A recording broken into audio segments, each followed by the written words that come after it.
1 লক্ষ টাকা দিয়ে আপনি গরু ক্রয় করেছেন, এখন ইমাম সাহেব দিয়ে কুরবানি করালেন, ইমাম সাহেবকে 50 টাকা হাদিয়া দিলেন, সেটা কি ইনসাফ হলো?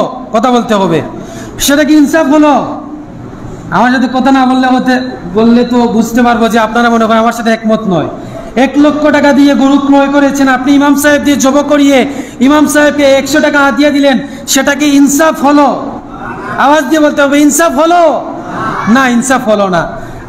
ইমাম সাহেব হোক বা অন্য কোনো মানুষই হোক, সমস্যা নেই, জানলেওয়ালা যে কোনো ব্যক্তি আপনার পশুনি কুরবানি করুন, সমস্যা নেই। শুধু ইমাম সাহেব যেই করতে হবে, ইমাম সাহেব গরু কুরবানি করে দিতে হবে, সেটা ফরজ নয়। অনেকেই মনে মনে ভাবতে পারেন যে ইমাম সাহেব মনে হয় হাদিয়ার জন্য বলতেছেন। না ভাই, আমি বলেছি আগে যে আপনি নিজেরটা নিজে কুরবানি করেন, সমস্যা নেই, সবচাইতে উত্তম হবে।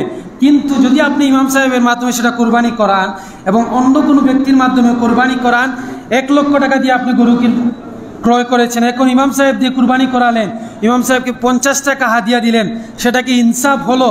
কথা বলতে হবে, সেটা কি ইনসাফ হলো?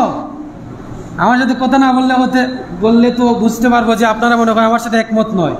1 লক্ষ টাকা দিয়ে গরু ক্রয় করেছেন, আপনি ইমাম সাহেব দিয়ে জব করিয়ে ইমাম সাহেবকে 100 টাকা হাদিয়া দিলেন, সেটা কি ইনসাফ হলো? আওয়াজ দিয়ে বলতে হবে, ইনসাফ হলো? না, ইনসাফ হলো না। আপনি যেই দামের গরু ক্রয় করেছেন সেই অনুযায়ী দান করেন, ইমাম সাহেব হোক বা অন্য কাউকে দিয়ে জব করান, সেই অনুযায়ী ইমাম সাহেবকে হাদিয়া দেওয়ার চেষ্টা করবেন।